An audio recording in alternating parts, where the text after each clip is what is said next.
Into the Gun Radio, got a lot of good stuff coming up for you. Thank you for taking the time out of your day, your night, your evening, your morning. I don't know when you're listening. You could be listening anywhere. I mean, heck, Jared, we got people listening in 148 countries, so I'm pretty sure that we're available in every time zone on planet Earth. I believe so. The good news is you don't. What time does your show come on, Paul? Now. No. That's right. It comes on now. We got Q's and A's for you. We got a Warrior of the Week question talking about hearing protection. Zach, the shipping ogre and the store manager, has some good stuff for you guys. And then Jared is going to give us a follow-up on primitive knife making. And I'm kind of excited to hear about this because, quite often you hear about people doing things or you see people doing things and I think the natural human tendency is, well, that's cool, but that's out of reach for me. It's not something I could do. I mean, I don't have the capabilities or the, whatever. But when we talk about that, I think some of you guys might get excited and start looking for steel and hammers. Literally, all you need is steel, a fire, steel and hammers and fire and something to use as an anvil, which the thing that was used for this instance was actually pretty creative. I'm not going to tell, but it was pretty creative. Pretty creative. And I do want to clarify something before we go too farther. Too much fur. Too fur. The live show is Wednesday and Friday at 9 a.m. Mountain Time. Between 9 and 9:30 is when we usually start. Yeah, so if you're effing around and having a poop and don't show up in the studio until 9:20. No, it was 9:06, but nice try. It was 9:06, really? Yep. Yeah, and then Zach did the fluffy stuff for 24 minutes. But anyway, so between 9 and 9:30, Wednesday and Friday, Zach, you're a fluffer. That's what I'm saying. Shut up. 9 and 9:30 is the live show. And then obviously the live show gets put into a podcast format, which is then available everywhere else. Yes. That's why you're listening to it now. All right, freaks. That's what's coming. Zach, play the music.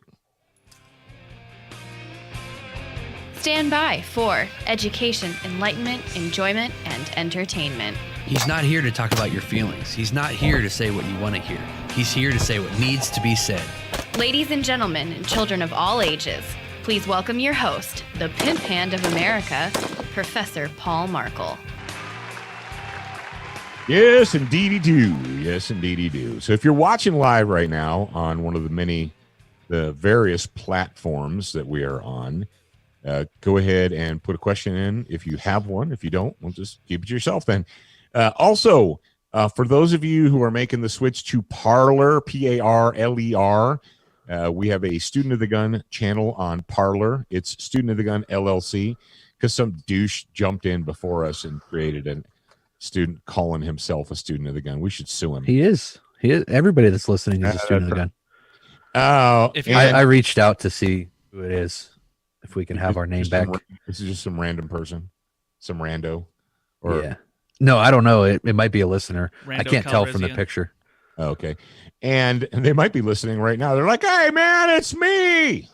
It's me. If you're listening, we will give you one shiny penny for that URL.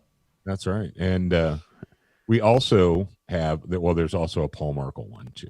So I am the Paul Markle, Pimp Hand of America on Parler. And we have a Student of the Gun account. But that's not what we want to talk about today. What we want to talk about today is we've got a SWAT fuel Warrior of the Week question. And our Warrior of the Week wants to know about, should you wear hearing protection while defending your family? I'll say yes, but...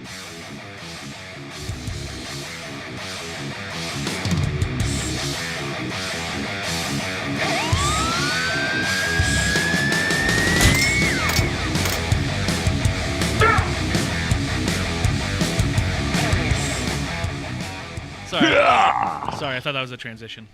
Yeah. All right.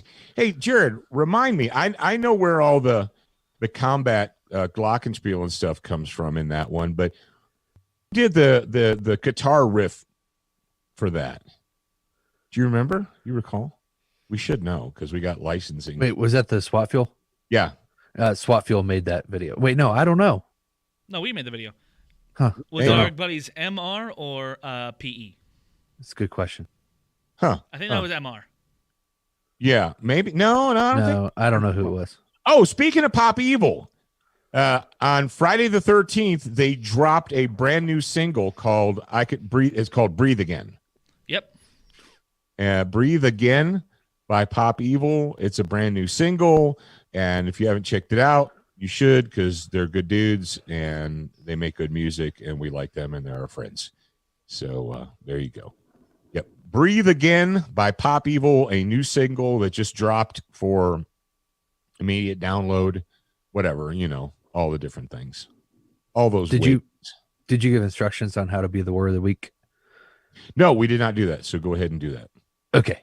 If you want to be the word of the week and have your question asked and answered here on the show, then just call 844-207-7684. You will get a more pleasant voice than mine that answers the phone and tells you what to do. And if you ask your clear and concise question on that line, we choose it, then you just need to email info@studentofthegun.com and send your info, which is your name, mailing address, phone number, and your email. Send it over to info@studentofthegun.com, and we will get your bottle of 9mm plus P from SWAT Fuel. Yes. If you don't understand that, just go inside and open up the show notes and read them. All right. Who wants to read the question? I can read it if you want. I can do that. Okay. It says, this is from Nathan Tensman, and he says, I've been looking at an option for hearing protection that can be carried or staged for defensive use. Example, if in the night I need to grab my defensive weapon and barricade with my daughter until help arrived, what would be a recommended option? And I'll cut the question there. Okay. That actually, what you're asking is advice that Massad Ayub was giving in magazine articles 25 years ago. And it's not a bad idea. The fact of the matter is there's so many. When I started in this game 35 years ago or so, if you wanted noise canceling headphones, you had to pay. Basically, there was one company that made them, and they were $200 in 1986. So you can imagine how many people in 1986 paid $200 for noise canceling headphones. Like 5. Well, people who are spending other people's money, But today, that has all changed. Now, one of the things that in the subtext that Nathan had said, he said something that things that resemble AirPods or whatever. There are some noise canceling plugs that come in a 2-pack, and you put them in. Here's the deal. When it comes to a defensive use, a bump in the night crash, that is a horrible idea because A, they're small, B, it's dark, C, you just woke up, D, you're in a panic situation. Yeah, you have no fine motor skills. As sure as God made little green apples, you're going to drop one under the bed and it's just going to be gone. And then you're going to be playing the should I go after it or should I forget it game, whatever. No. Big, easy, bulky, something you just grab, boom. I mean, how long does it take to grab a set of headphones and put them on your head? 1,001, 1,002, they're on, we're good. Right? I'm pretty impressed by these because I've been using them for a few months right now. Champion Targets, championtarget.com came out with a set of ear pro called the Vanquish, and they have them in various styles of configurations and price points. Now they have a basic set that's $69, and they are noise canceling, and you can click the little. They have audio, they have microphones on the side. You turn them on and you can hear. That's the great thing about noise canceling headphones, electronic noise canceling headphones, is that they don't just cancel the noise, they amplify all the other sounds. Yeah. So you can still hear stuff that's going on around you, as well as protecting your ears. Now, you can hear the deer stepping on the leaves 200 yards away. Yes, you can. And the other thing they have, well, that's the basic set. Then they move up to the Pro, which are Bluetooth capable, which is awesome, quite frankly. That's fantastic because you can go to the range and you can Bluetooth your phone into your headphones and you can listen to music or you can talk to people or you can do whatever you want, man. It's the world's your oyster. Just do it. Yep. And I wore those as a replacement for these headphones, a couple of the radio shows, and then I quickly realized that if I was going to use those, I would go through a lot of batteries. Yeah. Like, I made it through a whole week with the batteries that were in there, which was at least 4 hours of recording. Mhm. So I know they go that long, and the same batteries are still in there. So I don't know how long they last, but I'd rather just plug these headphones in and not have to buy batteries every single week. Right. And so you also say, well, that's great, but I don't want to have to rely on batteries or whatever. Well, the next step up is the Pro Elite, which are rechargeable. They have built-in rechargeable batteries. So you can do that. So, and it's not just that they're noise canceling and that they have the microphones and they amplify, safe sounds and cut out dangerous sounds. They're also really, really well made. They're extremely comfortable. They're obviously high quality. I've worn, brothers and sisters, I've worn a lot of headphones in my life. I mean, a lot. And these, I was immediately impressed by them. Generally, I don't get impressed by stuff that often or that quickly, because I've kind of seen a lot of stuff, and I'm a bit jaded. It's hard to impress me. But when I got my hands on these, I was pretty impressed. So. That's where Zach gets it from. He's like, "Oh, is that a belt fed? That's kind of cool." Oh, is that a? And then I see a cool sword and I crap myself. Is that a Chris Vector? Yeah. Yeah, those are in Call of Duty. I mean, that is where I learned what the Vector was. I came walking in from the gun shop with 2 Chris Vector guns, a carbine and a pistol, and Zach's like, "Oh, that's interesting. Those are on my game." Yeah. And they're awesome. In Modern Warfare 2, those things kicked butt.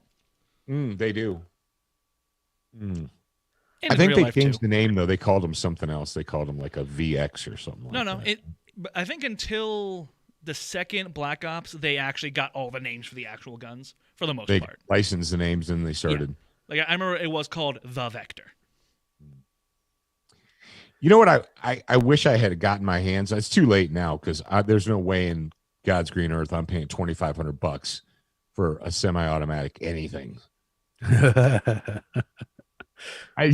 not paying $2,500 for a semi-auto anything. However, but no, and this is something that when I talked to the Vector engineers 10 years ago, when they first showed me the 45 that use Glock magazines, and I said, "Why don't you make one that uses the 9mm? Make a 9mm." I mean, 10 years ago, they had the 33 round G18 magazines. I said, if you did that, that would be the faux shizzle. For shizzle. And they did, but they're like $1,800 or $2,500 or whatever. It's like, that's great. But unless it has a happy switch on it, I am not giving you $2,000 for a semi-automatic 9mm anything. Maybe I'm just a rockhead or whatever. We have listeners that are out there. Well, I can't say what I was going to say because we're not on the grad program. Dang it. We have listeners that are out there. They're saying, "You spoil biatch." No, I'm telling you. If someone says, "Hey, this is a semi-automatic 9mm," and you're like, "All right, cool. How much is it?" "Oh, it's $24.99. I'll pass. Thank you." Yeah, like, brother, you know how many guns you could get for $2,500? Yeah, you but get it's not the gun. Yeah, you get one gun for everyone in your family. Besides, you haven't seen that semi-automatic 9mm Dragunov that's like $3,000. No, that's because it doesn't exist. But you want to hear something interesting, Jared? What's that? Remember how people were just whining like little biatches when what you call PSL 54 came out with, and they were, how much were they? How much were the PSL 54s? Like Do you sub remember? 2,000, I think. It was $18.99. 18, yeah. MSRP was $18.99, and it was Sub 2,000, I said. What are they now? If you can find one in stock, they're about $2,500. Oh, that actually didn't go up as much as I thought it would. Yeah, if But you can it's still- find one in stock. I think that you know, a lot of these things are like, oh, it's a great idea, and then you go to look for one, and you're like, out of stock. Yeah, I saw one the other day, and it was listed. It was a Romanian PSL, and it was listed for $24.99. I can't remember where it was, and I thought, oh, that's interesting. By the way, if you're listening to me right now, you want to pay attention to what I'm about to say. Stop what you're doing. Yes. So the giveaway that we're doing this year in December, we have at least 5 guns and ammo to go with those guns that are going to be given away. So you're going to definitely want to pay attention to this. If you want to make sure that you pay attention, go to studentofthegun.com and sign up for the newsletter that's there. But definitely make sure that you're paying attention for the drop of the giveaway, because there's a lot of stuff. Guns and ammo included, which are hard to get right now. Yes, indeed. It's going to pay off to be a student of the gun. I'm just, while you were talking, I just did some research, and I see some companies are selling them, right, for less. And I was like, why? It doesn't come with a barrel. Duh. It doesn't come with a scope. People are like, Then why what's would the point? Why would they sell a gun without a barrel? Doesn't come with a scope. So there are companies out there now. They're like, oh, check it out. It's only $17.99. You're like, why is it only $17.99? And you're like, oh, it doesn't come with the $1,000 scope. You're like, oh, well, there you go. That would be a reason. Just throw crap, what's it called? The Hollow Sun? Just throw one of those on it. Yeah, that's a great idea. No. What you really need to do is you need to throw on one of those. What are those Chinese backwards looking? It looks like the Chinese are making a. The backwards EOTech looking thing. Yes. It looks like an EOTech, only it's like if you turned it around backwards. Yeah. If you ever want to have some fun, if you get that time, that stuff on your look at the stuff that the Chinese offer that they claim to be is just as good or the same. And you're like, not for stand on. Not for stand on. Not for stand on. All right, Zach, what is new? What is going on with the Student of the Gun store? What super cool thing did you just come up with because you're a little genius? Yes. So, as we all know, Thanksgiving is coming up, and what's the day after Thanksgiving? Black Friday. Yes, Friday, Black Friday, to be specific. And so I decided, what are we going to do this year to try and mix it up? Because, as you know, I like to do something special every year. And I can't take entire credit for this. This was originally Mom's idea from like 3 years ago. But this year, we are making official SOTG baseball cards that are coming with every order that comes over that weekend. Do you have any examples? Yes, You're going to give the cards away for free with every order? Yes, indeed. And all orders above $30 get an extra. Now, wait, hold on a second. Good. I need more info. Are they going to be? Are you giving one of each card in, or is it one card per order, or how's that working? Okay, on average, you will get one card per order. Period. Not one of each. One card. Okay. However, if you order more than $30, you get an extra card in there. Only $30. Oh. Yes. Yeah, that's super easy. Yeah, that's super low. So you're pretty much going to get $30. Lifesaver. Yeah, buy a pocket lifesaver. I mean, and two. You get 2 cards. Yeah. Yeah. And so I can't remember, we had talked about this before, but were you doing, are the cards autographed, or how's that working? So they're going to be, I believe it's 12 of Wise Dad shaking his head. I don't know how they're going to be autographed when I'm in Wyoming. Magic. The same way we get the books autographed. In 2 weeks. Anyway, now that Dad's done crying, there's going to be like 12 of each. Hey, I'm just saying. Yeah. There's a lot of ways to get it done. I'm probably coming up there for Thanksgiving. I can get it done then. Okay.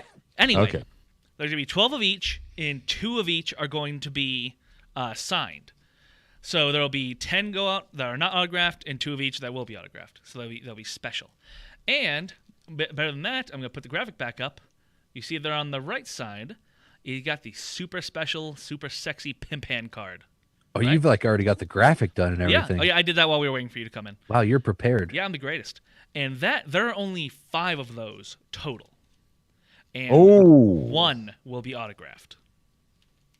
There are only 5 autographed pimp hand cards? No, there are only 5 total, and 1 will be autographed. Oh. Yes. And this actually brings me into a great question. Oh, that was a cool transition. Let's see, do you just want me to send you the source file in Slack, Jared? Yeah, sorry, I was trying to like really hardcore look at it. I could see that you were staring at it. Please don't pop up on the screen. Yep, send it to me. That's pretty cool. So we have an ultra rare pimp hand. There's only going to be 5 of those. Those are pretty cool, dude. 5 total. You did a good job. Did you design those yourself, or did you have help? No, I designed these all by my lonesome. Yeah, those are good. I'm the greatest person to ever live. And speaking of He everything, is the only reason to ever live. I'm the best reason. I'm the best person to ever live.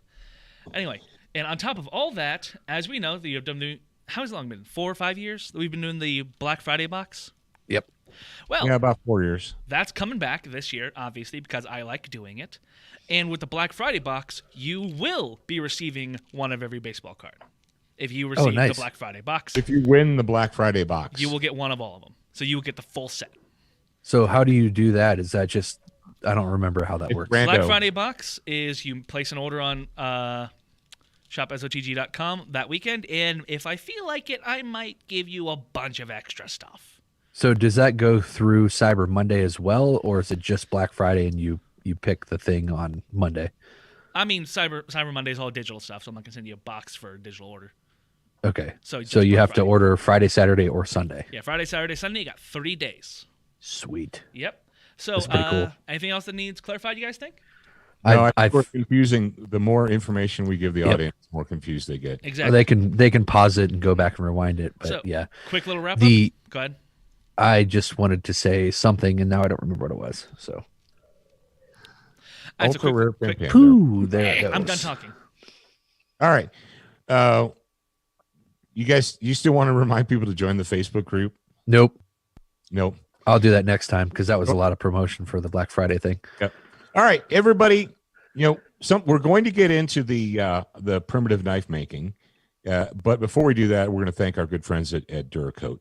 And it's getting cold outside, and you're probably looking for indoor projects like most people.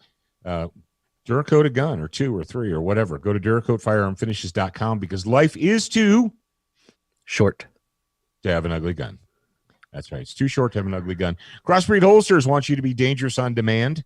They want you to wear your gun all the time, not just once in a while.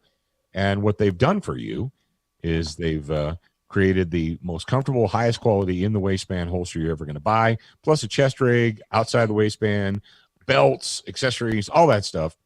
Use the promotional code SOTG18, and you're going to save money at crossbreedholsters.com. All right, and last but certainly not least in the list of fan favorites right now is our friends from Brownells at brownells.com. And if you go to brownells.com, you can check out what's new. And if you sign up for their newsletter, this is how cool they are. When Pete Brownell is out there on the floor picking products, when he's out picking, you guys know what picking means, right? Picking and packing. I do. Yeah. What does picking mean, Zach? Picking means you go out and actually grab the product off the shelf and put it on a cart or into a box. That's right. That's picking. So what did we learn from the interview that we had with Pete last week? That they're so busy that Pete Brownell himself has been out. The boss has been out on the floor picking product. We learned that Jason and Steve Hornady were out on the floor helping at the Hornady manufacturing plant. And I joked about how I wanted to believe that the ammo I just got from Hornady was picked by Steve Hornady, the man, and put in a box and shipped to me. Man, the legend? I want to believe that, and that's my belief, and there you go. Speaking of, you want to know something cool? Speaking of 33-round Glock 9mm magazines, they're still in stock at brownells.com right now, which is cray-cray. No way. I don't believe it. That's nutso. So get while the getting's good, freaks. They have them in olive drab green, flat, dark earth, and black. I would get while the getting is good. Because once the bullets start flying, this stuff is going to be gone off the shelves. All right. So sign up for brownells.com, and when they get ammo in stock, they will send you an email, a news flash, an email, and it says, hey, as of right now, we have ammo. What did Pete say in the interview? That they sold 10 million rounds in 2 hours? I didn't get to listen to the whole thing yet. He said, I'm still back on the Friday that you did with, or no, was it Thursday? Tuesday. No, the second interview that you did, it was either Charlie or Jeff. Hoffman was Tuesday, so.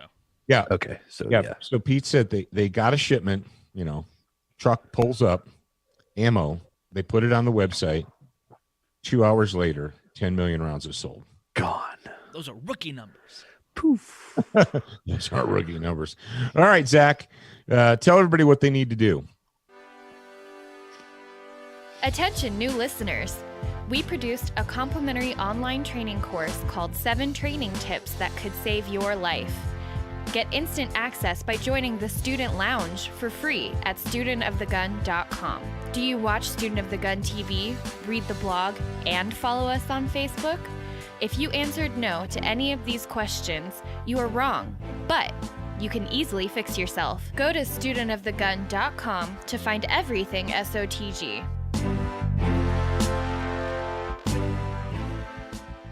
All right. I'm going to go ahead and introduce this, and then I'm going to be quiet. What we're going to talk about right now, Jared, this last weekend, was last weekend, right? A weekend ago? Yes. That weekend Saturday.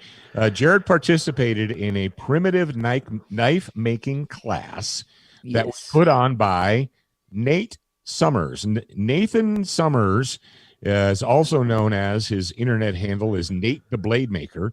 And Nate the Blade Maker was on I think it's a History Channel show called Forged in Fire, and he won. He's a Forged in Fire winner. He was a wiener. And what's really cool is if you know him as Nate the Blade Maker, but you've never watched that, it was a few years ago, like 3 years ago or something like that. Yeah. You go watch that. Go watch his. It was. Do you remember what season it was? It was like, I don't remember. 3, episode 4 or something like that. But anyway, go watch it, and you're going to say, "Who's that young, bald young guy?" Yeah, that's not Nate. He looks totally different now. It looks totally different. But he lives in Salt Lake City, and Jared is friends with Nate the Blade Maker. We were mutually introduced last year, I guess it was, or was it last year? Yeah, I don't remember. So this event, and actually the event where we were introduced to Nate, they were put on. The events were put on by 1911 Syndicate. My friend over there, Jake, he's a good dude as well. If you have any real estate needs, then contact him. But he is friends with Nate, and so he invited Nate to the class where Jeff talked about bug out bag stuff. And I think that's where we met Nate, right? Yeah, it was right before we moved, so it was either the end of February or the beginning of March. Yeah. Yep. So that was the event where I talked to Nate a little bit. I've talked to plenty of people that make knives, and just to be quite frank with you, either it's the people, or most of the people that I've talked to are way smarter than I am, and what they're telling me is just not resonated with my small little brain, so it's boring for me. But when I talked to Nate, he was able to feed me information in a way that I can digest it. And he was talking about the way he designs knives to fit in the hand for essentially the whatever use case scenario it's going to be used for, where it will perform the best in that scenario. And I was like, wow, this dude actually, he really knows what he's talking about, and he can also feed it to me in layman's terms so I can understand it and I don't get bored. And so I talked to Nate a few times, and then Jake at 1911 Syndicates, he contacted me. He's like, hey, I have this idea, and I think it might be a good one, but I'm not sure. And he So he laid it out. He's like, this primitive knife making thing, we're going to do it over campfires with material that you already have at your house. And I was like, dude, that sounds like a great idea. Like our audience would love that. The Ready Man audience would love that. I think that we should do it. And so we hopped on a call with Nate and hammered out the details. And turns out that the event went pretty well. We had, I think, 12 people show up to actually participate in the event. And we kept it small because you can only do so many things over fire and knife making and whatever with one you got to have instructor. Yeah. Yeah. And it was really interesting because the primitive knife making, it was essentially how to make a knife out of material that you already have at your house. We did a small fire. The only thing that you probably don't already have made up is the bellow, but it takes wood and a hinge and a tarp. So you probably have something that you can use at your house to make that thing right now. If you're listening to me in the Stu and the Gun audience or the Ready Man audience, you definitely have that. And so we had a small fire, it consisted of, I think, 10 bricks. So we had one big gray block, and then we had, I think, 9 smaller bricks or 10 smaller bricks. So 11 total. And we made them into probably what was a 2 foot by maybe a 3 foot by 2 foot fire. And we obviously had to put wood in there to get hot enough, which is something that I didn't realize, that you could get a wood fire hot enough to heat metal to a temperature where you could forge it. And so that was a learning experience for me. And I'll tell you this, though, you can't get the wood fire hot enough to heat the metal hot enough to forge without having a bellow. You have to continuously feed air into it, or the fire just won't get hot enough. Yep. And so we used the materials were, I should pull up the material list, but I'll try to remember off the top of my head. We had the bricks, we had the firewood, we had the bellow that was made, and you can make a bellow for about $70 if you go buy retail equipment or retail material and you don't have it laying around already. A piece of rebar. So Nate and Jake provided a 1/2 inch rebar, I believe, and my dumb self, I brought a 3/4 inch piece of rebar. And just in case they ran out, I was like, I'm just going to use this one to make sure that the other students have enough of the 1/2 inch.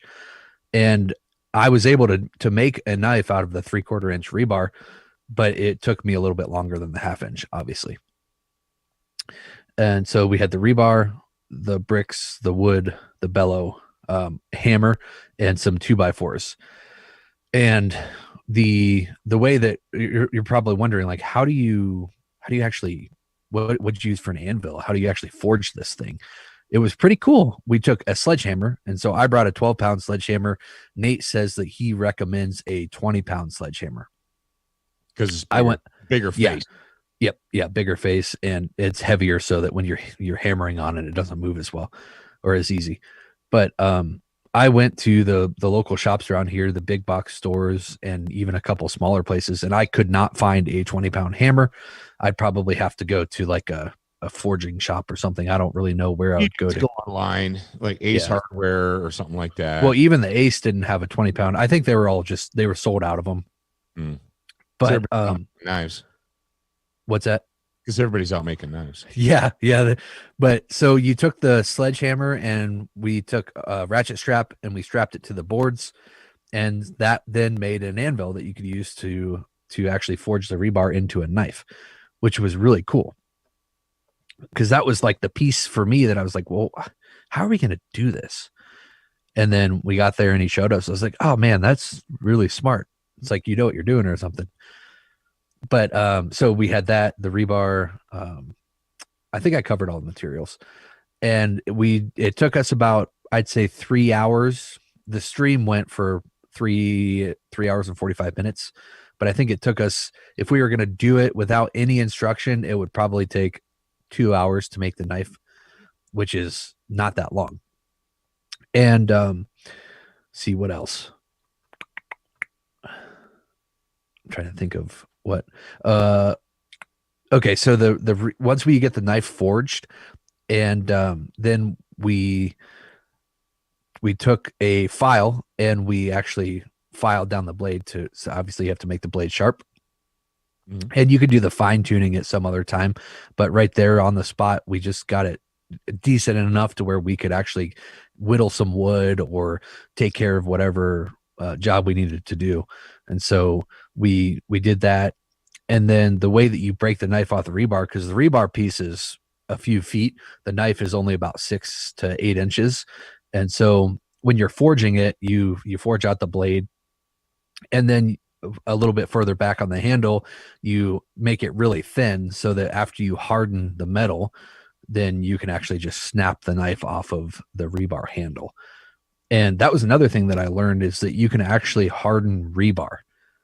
I didn't know that rebar was hardenable because I thought it was like the cheapest metal that you could find.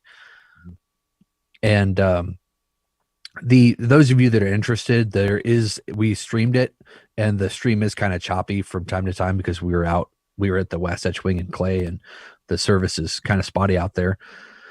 But you can go watch that. There's the entire thing is there. If you have 3.5 hours to watch how to make a knife with the materials that you've already got at your house. What I see a note in here, it says bellows. Yeah, it's that word. You use an S at the end of that word. Yeah. So, well, I guess the main thing is people are like, well, I don't know what I have in my house. Here's the deal. Everything that you guys used I looked at the list, and Jared put out a list. He said, these are the things you need.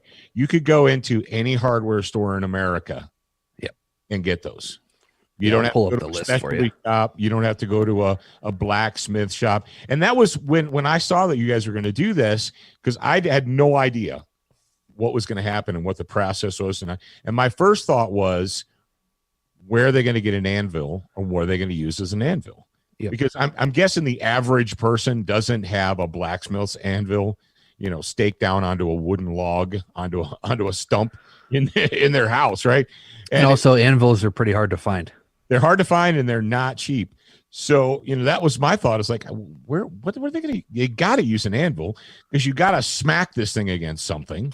There's got to be something that gives you resistance, right? You can't just smash it into bricks or logs or whatever. And you're like, oh man, Harbor Freight has little anvils. It's like, yeah, an actual like blacksmith's anvil is about 50 to 70 pounds. And they have massive ones that are 100 pounds or more. So I'm guessing the average dude does not have a 70-pound anvil in their freaking garage. Maybe. So that was my big question, is where in the world, and we're not talking about little hobby shop, 5-pound ones that you put on your workbench. We're talking something that you can take a hammer and smash into, right? Yeah. So that was really interesting to me. Oh yeah. Go ahead. Finish what you're going to say. Yeah, it was interesting to me that how smart that was for him to say, okay, here's what you're going to do. We're going to take a 20-pound sledge, which you can get for $50 at Walmart. I looked at Walmart.com. You can get it for $50. A 20-pound sledge, turn it on its side, use a ratchet strap to secure it in place so it doesn't move, and then bingo bango, use that as an anvil. Yeah. Yeah, no, that was it was interesting for sure, because that was my kind of hang up. It's like, what are we going to use for an anvil? And also, is this fire going to get hot enough to be able to even forge this metal? Now, Zachary, hello.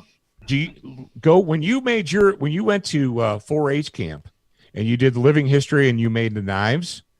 Do you remember how they forged the knives? You remember Mr. Dean and the other dude? I can't remember his name. Bill. Forging the knives. Yeah, they had like a little mold and right, and there was like a little hobby shop thing.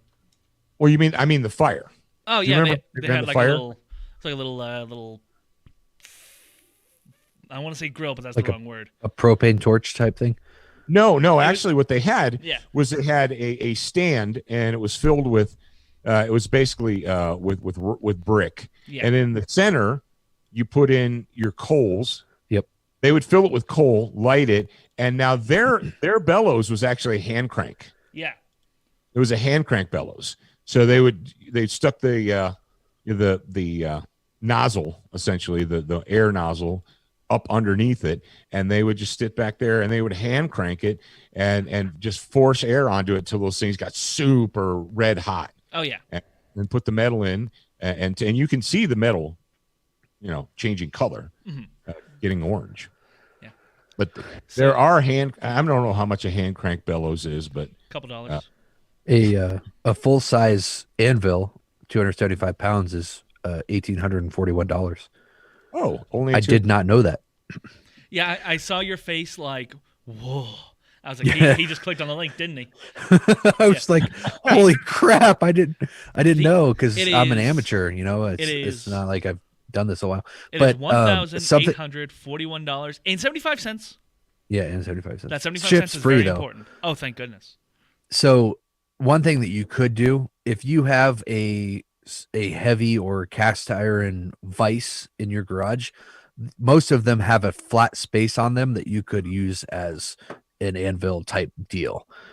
And I don't know how long it would last, but I know it would last at least for one night. knife. You want to know a cool piece of? There's a hand crank blacksmith forge bellows on Amazon for $36.50. $36 or $3,000? No, $36. Ooh, I might. Will they- you send me that link? I'm gonna go get one. Yeah. Before everybody else that's listening buys one and buys them out. Yeah. So the supply list was this. This is what the students had to bring with them. One heavy hammer, which he recommended 5 to 25 pounds. Nate's favorite is 20 pounds. A small hammer, 1/2 pound to 2 pounds. That was just to beat on the steel. Yep. Yep. A general purpose metal file, minimum 8 inches. Gloves that can actually handle the heat. Glasses, 5 gallons of water, and that's just to put in a bucket so you can use it to harden the knife. And then pliers. And I actually don't think I used the pliers at all. You did? Did you just, because the rebar was 2 feet long, did you just hold the end of it with a gloved hand? Yeah. So my piece of rebar was shorter than the other ones. I didn't realize how long it actually needed to be. But it was long enough to where, and the glove was leather, so it was long enough to where I could actually hold the end of the rebar and use it to forge the other end. That's a pretty badass skill.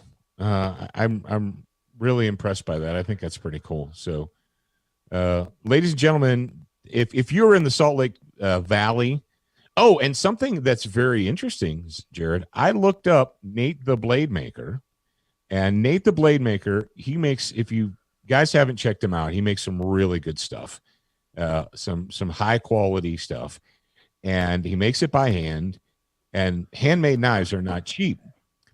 And as you can imagine, anytime someone is good at something, it's kind of like if a good attorney or a good doctor, you don't just get in to see him that day because they're busy. Nate the Blade Maker normally is so busy that you just have to wait. Right now, according to his Instagram account, it says books are open, which means he will take orders.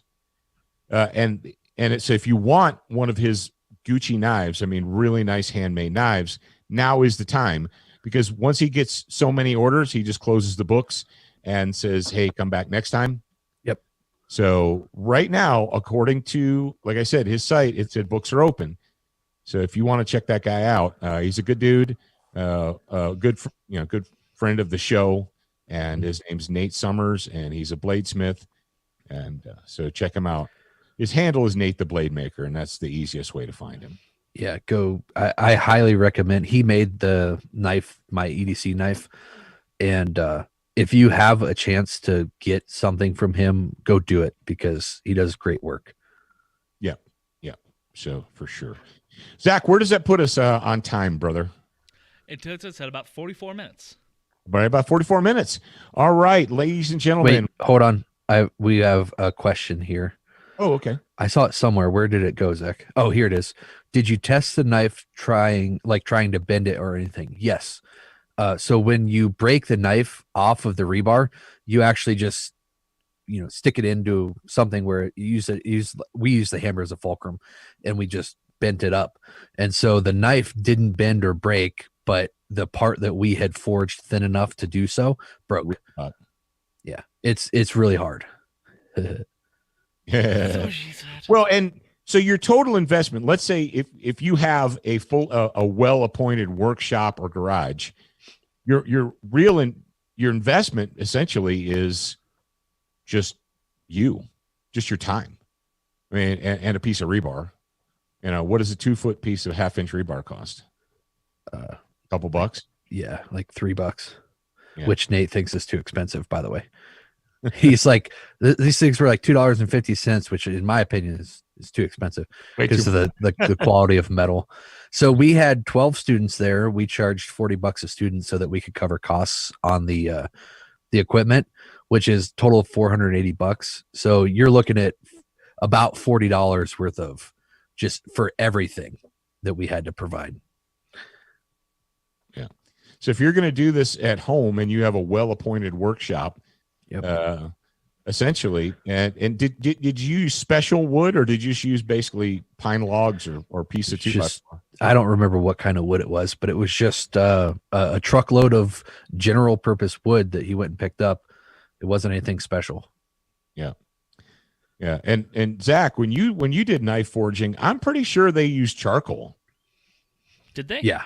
I don't remember. I'm sure they did. Yeah. Charcoal. Charcoal would work really well. That was one of the things that Nate brought up at the end of the stream, is he was talking about, different types of fuels, and somebody asked about charcoal, and he's like, yeah, that would work really well, like way better than what we are using today. Yeah. And I mean, how expensive is charcoal? Not at all. So. But I will tell you this, if you have the setup that we use there, it is going to be almost impossible to do it with one person, because you have to use the bellows to fan the fire while the forging is happening. So if you had a hand crank, though, that would be a lot easier to do. Yeah. And the hand cranks are only $35. So I'm going to go buy one before you all buy it out. There you go. We do have a tendency to do that. We recommend stuff, people buy it, and then it's gone.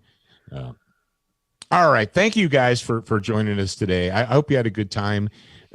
We tried to keep it a little bit light today and not go super heavy, because I think you guys are burned out a little bit on the heavy stuff. And the fact of the matter is, I was kind of jealous because,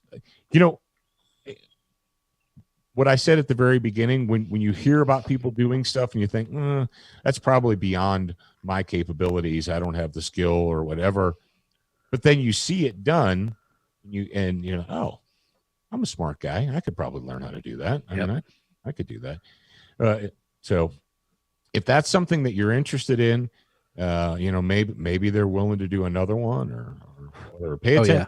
I mean, if it's something that you're interested in, then let us know. And especially if you're local here in Utah.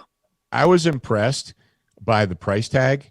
Here's the reality situation. When you have somebody that is an expert craftsman and is an expert craftsman, their time is worth a lot of money. Yes. Anybody who's an expert craftsman at anything, doesn't matter what it is, their time is worth a lot of money. And for him to do this and put it on and charge people only $40 for that training, yes, that was the deal. That was a steal.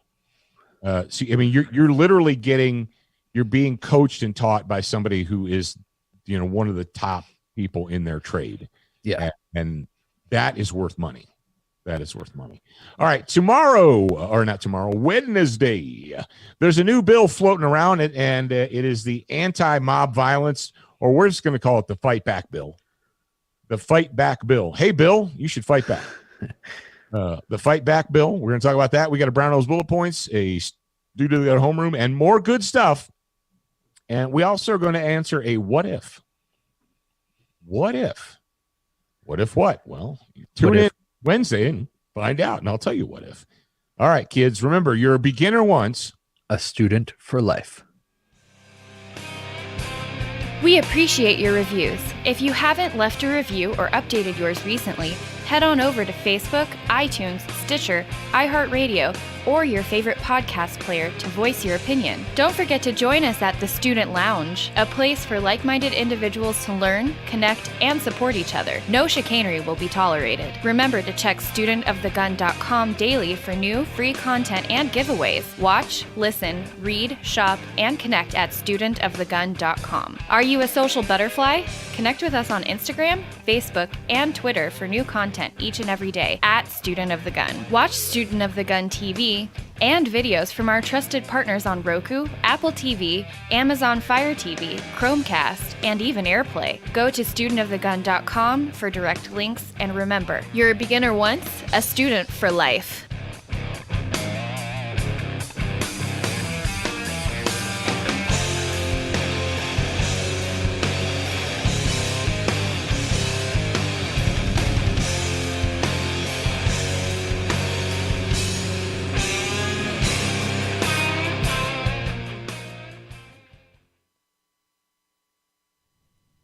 Alrighty. So if you go to brownells.com, they have a special feature on their website. It's called Exercise Your Rights. And you click on it, it says handguns. Basically, it's a direct link to in-stock products. Oh, sweet. So if you want to know which uppers are in stock, which lowers, which mags, which whatever are in stock. So they've got a handgun ammo shop in stock. Click. No results were found for your search. Try again. That's sad. So the answer is in-stock handgun ammo. No. No. Now there's in-stock rifle ammo. Your rifle. There's lots of in-stock rifle ammo, but in-stock handgun ammo, the answer is no. In-stock primers. Nope. Also no. The answer no. In-stock handguns.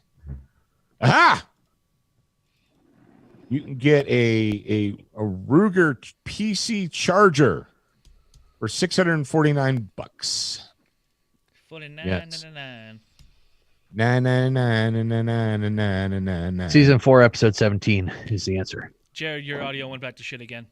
Oh, okay. Season 4, episode 17 is the Nate the Blade Maker episode. Cool. Jared, did you hear me? Are you there, Zach? Hello. There we go. It's better now. I don't know why it does that. Weird. All right, so we want to take a quick intermission. Yeah, let's take a quick intermission. I use the restroom, and we'll come back. So, All right, we'll be back very shortly. What we say, 5 or 10 minutes, because I got to go to the bathroom as well. 10 minutes. let's do 10. 10 minutes.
Wait, I didn't change the screen yet. Fixed it. How's it going, Jared? Don't you ignore me, motherfucker. You're muted.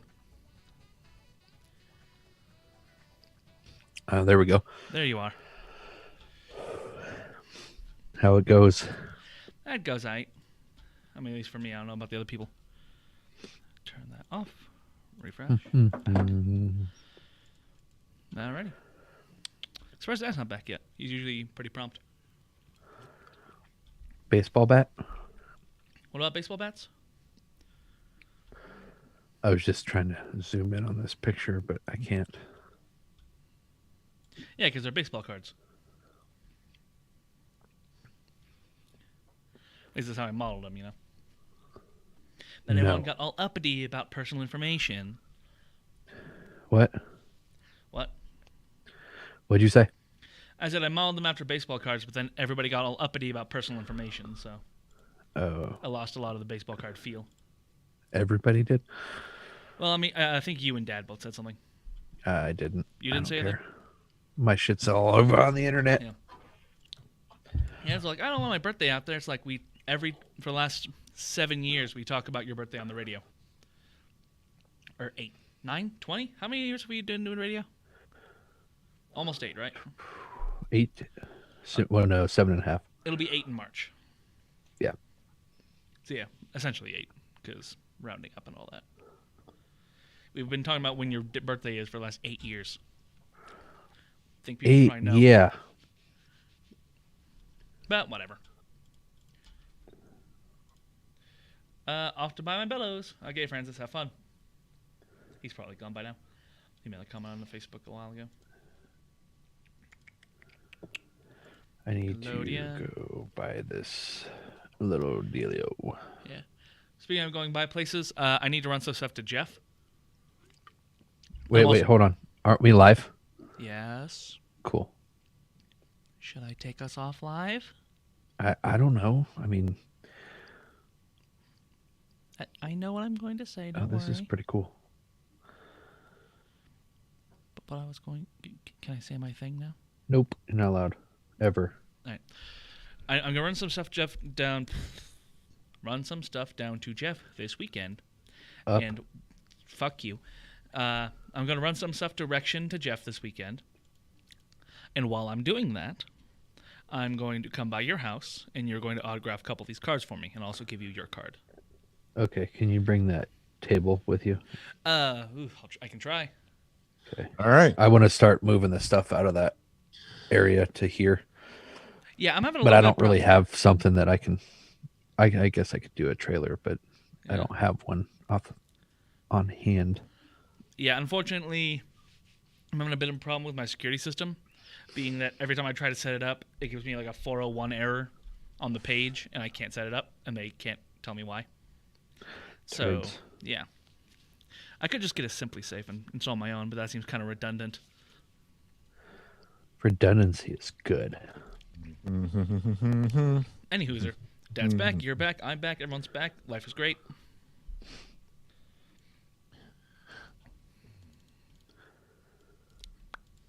And push. Hey, what are we going to talk about for the brown ales? I'm gonna stuff. Yo, Neil, what's up? Oh, Ryan, did you see the message I sent in the little secondary Discord that you got going? Okay, cool. Just throwing that out there. Maybe we can try. We can try. I was out of practice though. I'd played like 20 games before that, and before that I had not played for a month and a half, so I'm a little out of practice. Yeah, I know. I'm the master of those. All right. All right. My controller's broken. What? And John, Melissa, Michael, Nathan, Neil, Nick, Owen, Ryan, and Zach. Hi. Hello. Yeah. Oh, speaking of Nick, have those books gotten there yet?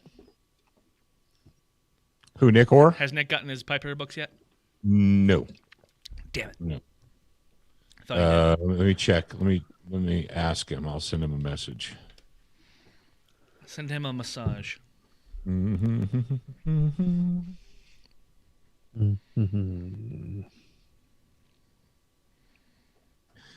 Oh, Nick says, according to his records, they are out for delivery. Oh, sweet. Cool. He should be getting them today. Yeah, that everyone who pre-ordered, that means that he will autograph those and send them to me, so I'll be sending them out next week. There you go. Everybody win. And you guys all get the survival dog tags. Yeah. For when you need to pipe hit and make little improv arrows. Yeah, that's right. And if you need to go fishing. All right. All right, Jared, are you ready? I'm still looking at the notes. Jared is still Here, looking at what the we're going notes. to talk about. What's in stock?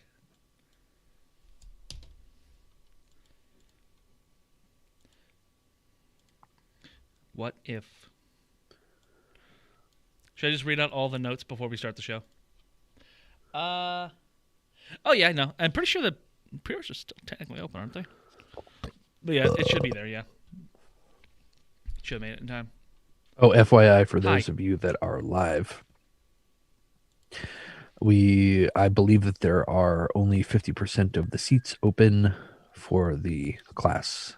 Yes. All three classes now. So Sh- there's one seat Okay, in the December. the December class, one seat in the end of January class, and I believe the middle of January is totally open right now. Yeah. So if you and a friend or you and a loved one or whatever want to come together, go for the January 15th one.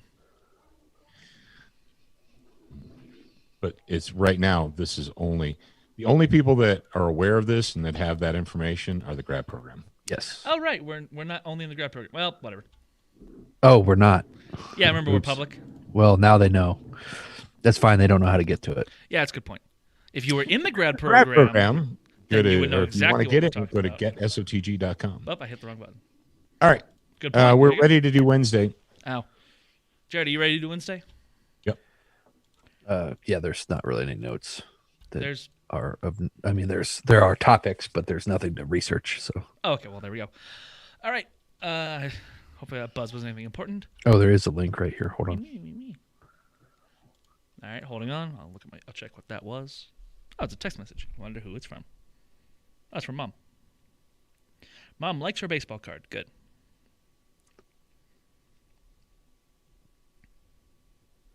I'm glad that you said that because it reminded me to put my phone back on airplane mode. You're welcome.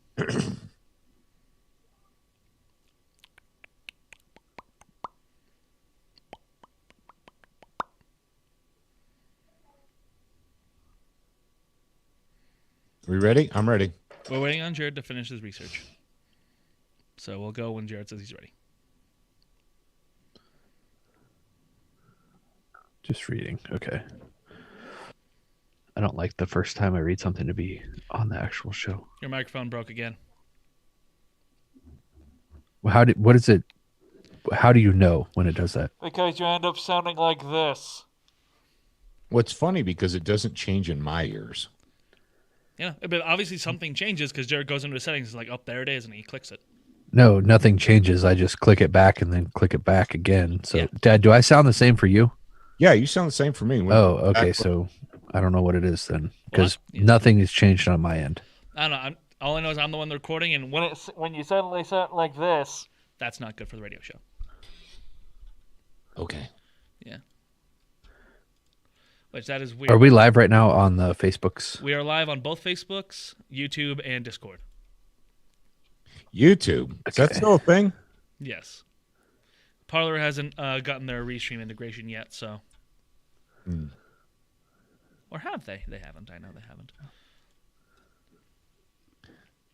I think it's awesome sauce that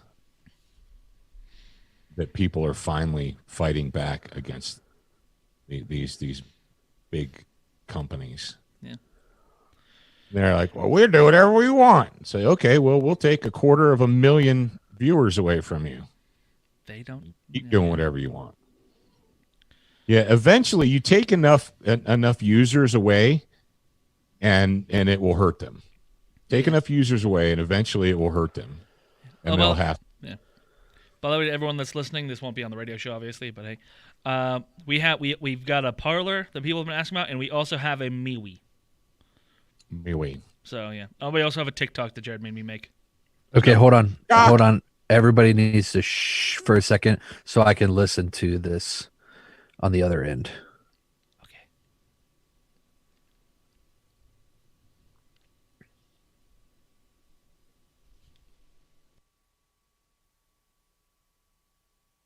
Hey, hold on. Oh, wait, maybe that's the thing.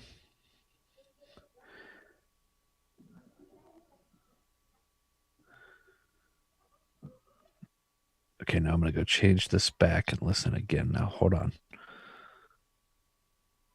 Okay, I had just made the change, so I'm going to listen to my audio on the live end. Sorry, I can't tell what's...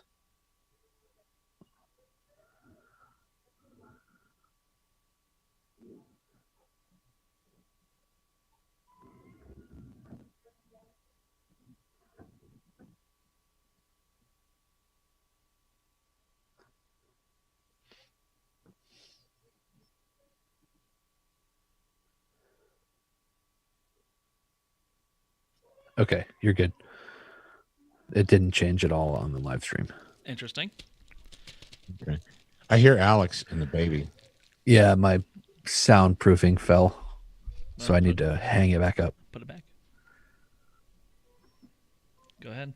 We're waiting. Oh, you want me to do that now? Okay, Okay. go ahead. I mean, we're already delayed, so screw it. Jared's gonna fix his stuff real quick. Fix his stuff real quick. Real quick. Really quick. Really fast and quick. And besides, as cute as the baby and Alex are, we need them to not be making bunches of noises while we're doing the radio shows. Aw. Aww. Mm. The baby. The little baby Ruth. The little baby Ruth. What's the MeWe link? Let's give me a minute. Good question. Give me about 20 minutes and I'll find it for you. Yeah, this weekend, Jared, or this, it was Wednesday, right? Yeah, it was Wednesday. Jared was like, I need you to go and make us an account on everything ever. And so I did. Okay. So I thought what'd you think? that we just didn't have time for all this stuff. Well, but basically what we're doing is we've got like a couple that we're going to start actually populating MeWe and Parlor, as well as the other stuff that we currently use. But then we also have the other stuff that we're just kind of grabbing just to grab it. Yeah, so that other people don't grab it and use our name. Yeah. So the main thing that we need to come up with, and this is where, you know, I hate Facebook. I think Zuckerberg is a fucking Douche. socialist cunt. Yeah. He's the typical socialist billionaire. It's like, well, I made all my money. So now everyone else can suck it. So now that I made my money, fuck all you peasants. You're going to do what you're told. And, but the fact is I really like having the ability to just go live and talk to our audience anytime I want to. Does MeWe or the other one have live streaming capabilities yet? Yeah, I don't think they do. I know Parler doesn't. It doesn't have the option, unless I'm stupid and I'm not seeing it.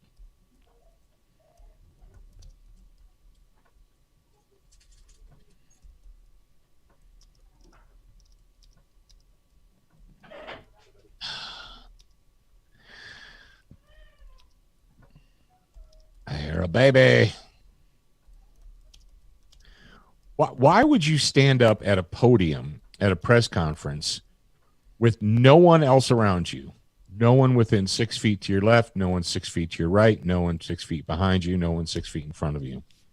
You're standing at a fucking podium in a press conference with no one else around you wearing a mask.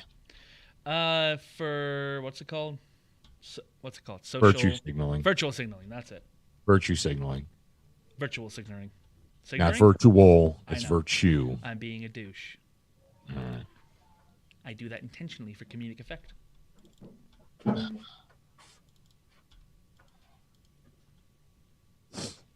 tell you what. Yes. What? That's what? In the butt? I'm just fucking fed up with all this fucking bullshit. I know. We can And- tell by your foul mouth. I am. I'm tired of this fucking bullshit. I'm tired of this weakness. And I'm tired of fucking bitches thinking that it's okay to bully other people because, whatever. Because I'm afraid, so I think I should be able to bully you.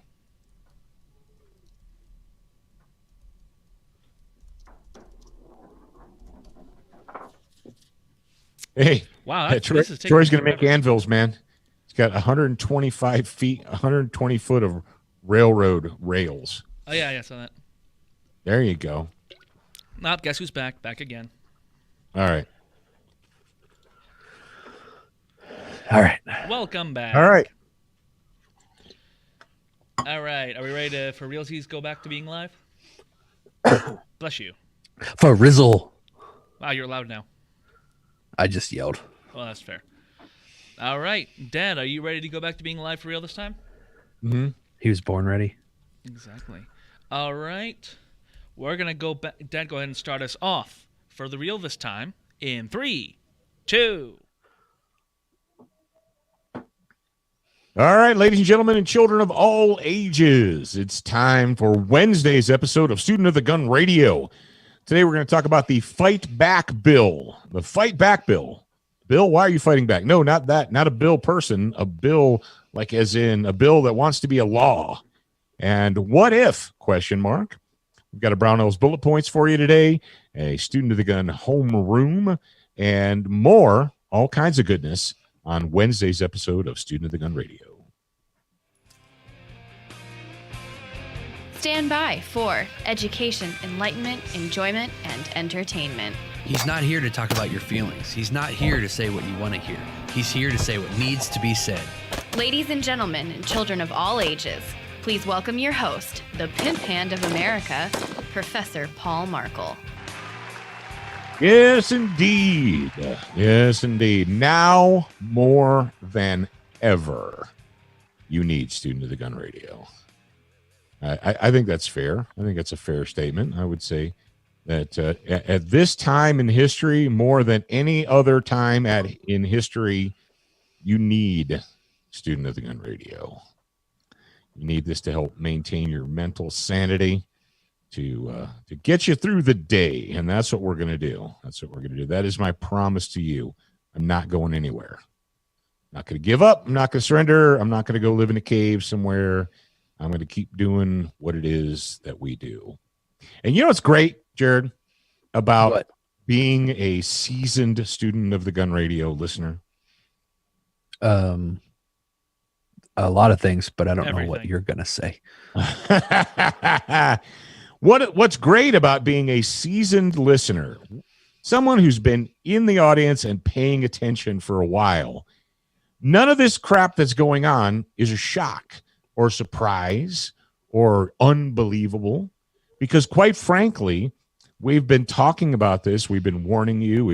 It's almost as if someone that looked a lot like us, some ones that looked a lot like us 5 years ago said, you know what would be a great idea? Get with your neighbors and work with them and have a strong, independent community and don't have to rely on other people. Wouldn't that be a crazy concept? What? No. Why would I do that? I'm not paranoid like you. I don't think there's going to be riots and what? Shortage of food and quarantines and illegal arrests and mass panic in the cities. I don't believe that's going to happen. No, we didn't know that was going to happen, but it's just part of being prepared as you're prepared for that kind of stuff. When you're prepared, it doesn't matter what the specific event is. Yep. It doesn't matter whether it's a flood, a hurricane, a power outage, riots, whatever. It doesn't matter. It's kind of like the Plan to Survive, the opening of the Plan to Survive thing. It's like, well, what if it's a blank? Doesn't matter. It doesn't matter. Fill in the blank here. We're ready. We're ready. So we are going to do Q's and A's. So if you're watching live and you come up with what you think is a good Q, good questione, let us know. Zach is going to drop the linkage. He's going to drop the linkage into the show notes for our alternative social media sites, MeWe and Parler. And people, I had someone opined, one of these doom and gloom negative people. They're like, oh, well, you guys thinking Parler is a solution, but the left wing, the left is going to come over to Parler and they're going to ruin it. It's not that. There's always been left-wing socialist communist douchebags on Facebook and whatever. It's not them. It's the ownership. It's the leadership. It's not the fact that you're like, oh, I don't want to go to blankety blank because liberals and Democrats are going to use it. I don't care if they use it or not. I just don't want the administration. I don't want the admin monitoring, jumping in, censoring, what I have to say. So, and we're just going to do what we're going to do. And here's the thing about America. If enough people want something, they're going to get it. If enough people want a social media site that doesn't screw with you, that doesn't try and censor your views and so forth, then they're going to get it. We just need to get people organized. And that's that. So, Zach, are you ready to go ahead and jump into the Brownells bullet points? If you guys want to look at the social media linkage, just open the show notes for today. Yes. All right. So, play us in.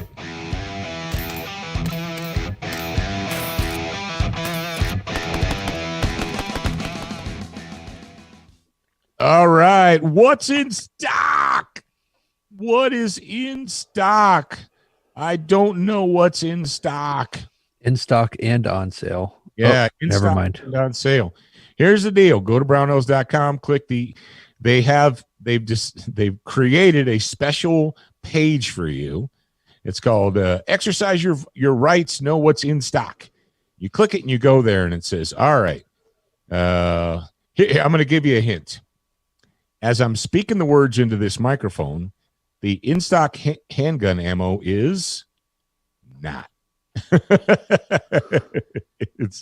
The answer is no. What do you mean no? Just no. But handgun magazines, click. Currently in stock. Brother, I tell you what, I am shocked at this. Do you remember during the Comrade Barry gun scare when Glock 17 mags were $99 a piece for full capacity mags? I do. Yep. I remember when they were selling the Glock 18 mags, the 33 rounders, the genuine factory mags, not the Korean garbage or the ATI garbage or whatever. You guys want to know? There's two companies that make good Glock magazines, Glock and Magpul. Those are the companies. You're like, well, what about that other one? I've been doing this for a long time. And what I've discovered is there are two companies that make Glock mags that work all the time. Glock and Magpul. There might be some other ones. You're like, what about those clear see-through plastic ones? I don't know. I don't have enough experience with those to recommend them. Oh, Jared, they have 10-round Glock magazines on sale. If any Glock magazine should be $99, it should be the 10. It should be the 10. And I'm not talking about the Glock 48 mags. I'm talking about a reduced capacity G17 mag for slaves that live in slave areas and behave like slaves. You know, if you're going to live and behave like a slave, then you're just going to have to pay for it. You pay the tax. You know, so, like, oh, come on, man. Come on, man. That's not nice. Hey, Jared, how does an alcoholic fix themselves? They go to some sort of recovery process. But how do they get there? What inspires an alcoholic to go to the recovery process? Generally, somebody that cares about them. Hitting rock bottom. Nope. The answer is rock bottom. An alcoholic will never fix themselves as long as someone enables them. And you say, no, if you give them enough love and you give them enough support and you hug them all the time and tell them that you love them, then they'll go and they'll get help. No, they won't. An alcoholic, a drug abuser will not go. They won't get help. They won't change. Now, rock bottom is different for everyone. For some people, rock bottom is realizing that, that they can't. I think it's sometimes some people rock bottom is getting arrested, right? Some people rock bottom is losing their job. Some people rock bottom is when their wife says, "I can't take you anymore. I'm leaving." It's different for everyone, but the fact of the matter is, love and support, as nice as it sounds, and I have a point here, as nice as it sounds, love and support from other people does not make an alcoholic change. You're like, that's not very Christian of you. It's not about that. This is the really real world we're living in. And people who live in these slave states, California, New York, Maryland, New Jersey, and, I can just keep naming them. They're like, if the rest of America would just support us, if the rest of America would show us support and would back us up and blah, blah, blah, then we could fix it. No. You're absolutely wrong. If you're in California and you're like, yeah, man, it sucks, but the reason it sucks is because not enough of you guys out there support us. It doesn't matter how many hugs and kisses and Valentines we send you from Montana, Wyoming, Texas, to California. That's not going to fix the problem. And so when I bag on you and I say, you should have to pay $99 for a 10-round Glock magazine because it needs to be painful. That is how alcoholics and drug addicts decide to fix themselves. When their situation becomes either physically or psychologically painful to the point that they don't want to do it anymore. Like I said. But how does that happen? It doesn't happen by enabling. And right. ladies and so gentlemen, that's what I was painful. That's what I was saying earlier. Somebody that actually cares about that person is not going to coddle them. Right. If you really care about them, you won't come up with, and see, that's where our industry is failing. I'm going to go ahead and say it out loud right now. Write this day down. The United States, by and large, the gun manufacturers, ammo manufacturers, accessory manufacturers are failing New York, and they're failing Maryland, and they're failing California by changing for them. You're like, well, that's bullcrap. We're Americans, and the Second Amendment says we're allowed. Jared, what do we talk about during the grad program? What is the key clause in why do Democrats hate the Second Amendment? And what is it about the Democrat socialist agenda that requires us to be disarmed? Which part? The being necessary of a free state. Yes. In the Second Amendment, it says the second. I typed in the second, and there's all kinds of stuff for the second. I'm going to read it to you guys. As you're in California, if my bro, you know who you are, California bro. We just hung out together in Montana. Listen to this. This is why the Democrat agenda, the socialist agenda, requires that you be disarmed. Second Amendment, Amendment 2, a well-regulated militia, comma, being necessary to the security of a free state. That is it. Because as long as you stupid peasants are allowed to own guns with which to fight, not toys, not hobbies, not collector's items. Now, there's nothing in there about hunting or going to competitions. Jared, what about a militia is about hunting? Is a militia about hunting? No. It's not. Well, militia is about shooting competitions, right? Matches and stuff, right? Oh yeah, absolutely. Well, actually, militia, those are people who collect guns. They're hobbyists who like to collect guns, right? That's what a militia is. Hobbyists. No. Militias are people who use guns in the process of fighting. And militia, you guys understand that the amendments, the Bill of Rights, is part of the United States Constitution, which is the supreme law of the land. Ergo, militias are codified in the supreme law of the land. It's in the Constitution. So anybody who tells you a militia is an unlawful, illegal, far right-wing, white supremacist organization they're your enemy and they're a liar. Ladies and gentlemen, it's a long way to get around to this, but the fact of the matter is right now, if you think the way to save the nation is to be reasonable and to come up with workarounds and to do that, you're missing the point, brother. You're missing the point. So here in Utah, they we just voted on an amendment to the Utah Constitution. It was Amendment E that actually adds hunting and fishing as a right of the people. Oh, no kidding? Yeah, and hunting and fishing are the preferred means of managing, controlling wildlife now. No. So now it's not just, Second Amendment, we have the right to keep and bear arms. It's in Utah. It's also we have the right to hunt and use hunting and fishing as a wildlife management technique. Hang on a second. It's interesting. That is awesome. And and so it passed then, right? Yeah. You're saying it passed? Yeah. So does that mean that as a citizen, if you're a card carrying, I got my little ID, I am a citizen of the state of Utah, not passing through. So I can go into the field and without special permission. That's the thing. I don't know.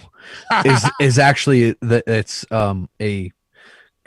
I'll have to look that up because that's something that I was wondering, but I was waiting to see if it actually passed, and it passed. 74% voted yes. But it's interesting. See, I don't want to be a jerk about it, but here's the dealio, Yeah, I say if it's a right, you can't ransom the right. Yes, absolutely. If you have to pay a fee to exercise a right, it ain't a right. It's a privilege. So if you use the term right, you're like, this is an absolute right for a citizen. You're like, all right, awesome. Well, it's a right as long as you give us $187 and we'll give you a piece of paper to put in your wallet. You're like, well, hang on a second. If it's a right, I don't owe you $187. No, you still do. Yeah. Say the text, the constitutional amendment said something to the effect, I can't remember the specific words, but it was something to the effect of subject to regulations or certain regulations or something like that.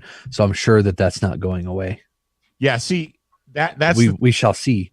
That's the trick. Is someone said to me, they're like, we can't get, and I know we're all, what the heck? This is assuming the gun. They said we can't get constitutional carry in our state because the sheriffs, they make so much money with permits, selling permits, that we can't. All right. Yes, you can. And this is the verbiage you need. Your campaign and every single human being who speaks about this, when a sheriff says, well, we're not doing it because, blah, blah, blah, and revenue stream, like, oh, so what you believe is that you have the right to ransom to take our constitutional rights, hold them hostage, and then ransom them back to us for money. No, that's not it at all. Yeah, it actually is. So if you ask your sheriff or a group of sheriffs or whatever, or chiefs or whoever's running it, state police, it depends where state you live in. They're like, revenue generation, revenue stream. What part of the Constitution does it say, oh, and P.S., if the state needs money, then what they can do is take these rights that we just codified and they can hold them hostage and sell them back to the citizens to make money. And what I want someone with some cojones to go to one of these public meetings and say, which other rights are you allowed to hold hostage and sell back to us? And ask and wait for their answer. You're a right-wing racist. Take that racist out of here. Bailiff, arrest the racist. Make them leave. You know that's what's going to happen. So this one says the individual right of the people to hunt and fish is a valued part of the state's heritage and shall be forever preserved for the public good. Section 2, the right under subsection 1 includes the right to use traditional methods to hunt and fish, subject only to statute and rules and regulations adopted as provided by the statute to A, promote wildlife conservation and management, B, provide reasonable regulation of hunting and fishing activities, and C, preserve the future of hunting and fishing. Then there's section 3 and 4 as well. And so what does that mean? It means that there's still going to be permits of some sort. Right. So it says, well, I mean, it's a right, but it's not really a right. Yeah. It's not like a real right. It's like we still maintain the authority to put reasonable restrictions. And what reasonable restrictions means is we still want our money. We still want our money. Don't get us wrong. I mean, we like this and we're like, yay, look at us, woo! But you still got to pay for the privilege. If the man in the green suit comes up, you still have to reach into your wallet and pull out your special card, and you have to show him that you received permission from the state to fish. That's not a right, Jack. I mean, I'm all for, this mentality, but you got to be realistic. You got to say, look, it's not a right if you have to pay for it. Oh, yes, it is. No, it's not. Think about that. To go stand by a stream, throw a hook in the water and pull a fish out, you have to first go before the state and request a permission slip and give them money for it. Well, yeah. Of course. Why wouldn't you? You can't just let people fish for free. But what if it's a right and they're a citizen of that state, and that's that waterway is public property? Aren't the fish in it public property? No, the fish belong to us. Oh, kids today. Zach, would you like to remind our listeners and viewers what cool stuff you're going to do for them during the Black Friday weekend, Friday, Saturday, Sunday after Thanksgiving? Yes, indeed. So, as we know, Black Friday is next week, right? Yeah, this coming Friday. This Friday Thanksgiving, I believe, is the 24th, right? Yeah, and so this will be sweet out on the Buddha. 18th. Yeah. So, 24th. What? Or is it? I don't 26th. know what. Okay, I don't know, but anyway, go on. Yeah. So it's a week from Friday, and we've got a bunch of cool stuff. And one of the cool things I want to point out is that we're going to be having what I'm just calling the Faith Pack of books. Basically, it's going to be the Faith and the Patriot book and the Legion of Michael book, and they're going to be, I don't remember the exact number, but it's going to be a nice hefty little discount for you. If you want to pick that up, I think that'll be a good little, 2 books for the price of basically for one. It's not going to be quite 50%. I'm rambling, but the point is that, and then we've got the Fighting Solves canvases are going to be on sale. That's awesome. Go ahead and delete that part. Everyone knows the old Fighting Solves canvases that we were using when Dad was going through his stuff, and those are going to be on sale if you want to get your very own. It solves everything. Yep. And then we've got as you remember, we still have some of those cleaning mats left. And during Black Friday weekend, that is Friday, Saturday, Sunday, if you buy one of the cleaning mats, you will get 2 quarter-ounce bottles of the EDC CLP, absolutely complimentary to you. Oh, right. Yeah. Nice. And that's not everything. Those are just 3 of the things that we will be having on Black Friday weekend coming next Friday. Nice. Isn't that awesome? You know what I'm going to do? What? What's that? What are you going to do? It's getting cold here.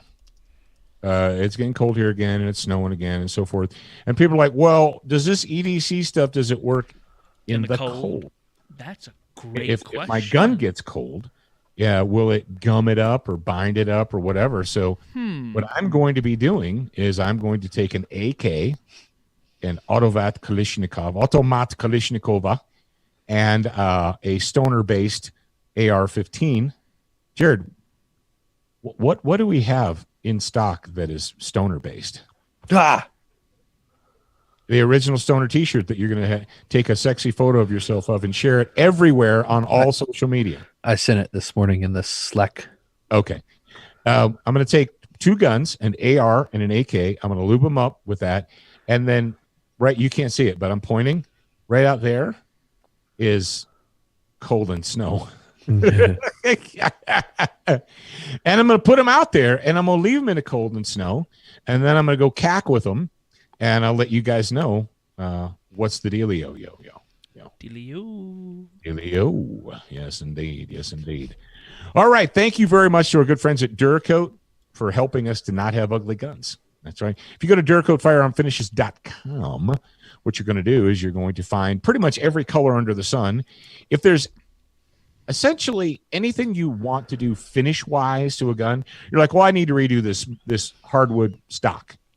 Do they have refinishing kits for hardwood stocks? Yes. What about aluminum? Can I do aluminum? Can I do an anodizing? Can I do a duradizing? Yes.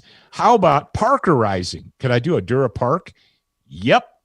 You could do parkerizing, anodizing. You can do chromage, Durachrome, Duragold, Dura, whatever you freaking want to do, man, because they've got just about everything under the sun in one catalog. Go to Duracoat Firearm Finishes and check them out.